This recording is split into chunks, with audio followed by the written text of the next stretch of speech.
What's up guys, welcome back to the channel. Today I'm back in French Alps, and guys, it's so good to be here because, you know, this is my shit. It's just pure nature and this location is so great. I'm so happy to be back. I'm here to fly the drone, so let's prepare it and see that from a higher altitude again. Let's go.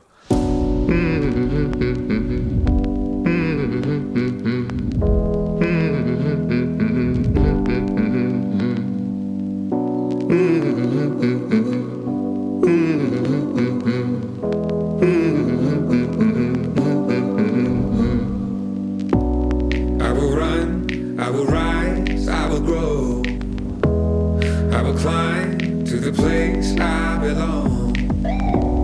I will fight like the world's never known, like the world's never known.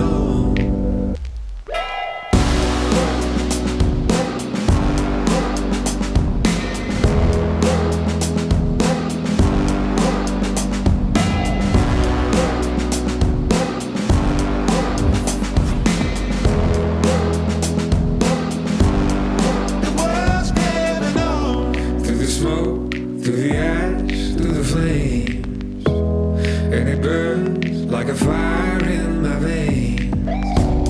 In the end, you remember my name, remember my name. Hyperlapse time guys, and this one is gonna be so fucking lit. The drone is just around there. And why I choose to do this? Because it's so cloudy right now, so it's perfect weather for great hyperlapse. Let's see the result.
Okay guys, trip down. I'm a little bit sad because I didn't take any photos today, and the reason why is just because when I see all those clouds coming, I was like, oh my god, I need to film this. I really love to flying my drone inside the clouds, so I use all my batteries for videos and one for the hyperlapse. I think I will be back tomorrow here to take some photos because this place is really awesome and I want to take some photos for my Instagram. So yeah, I will be back tomorrow here, I think. Sorry for the delay, but you know, it's summer season for me, so it's really hard to make some trip like this. I want to let you know that in October I'm going to Bali, and I'm not going to make some videos every Wednesday because I don't want to edit and make video there. I want to enjoy my holidays, so just having a break with YouTube a little bit for like 2 weeks to 3 weeks, and then I will be back with a lot of videos and photos from Bali, and I can't wait for this guys. I do my best, but it's really hard during summer season for me because as a DJ I have a lot of work. I try to make some trip like this and I really enjoy it, so stay tuned guys. Thanks again, don't forget to subscribe, hit that bell, and I see you next week. Ciao.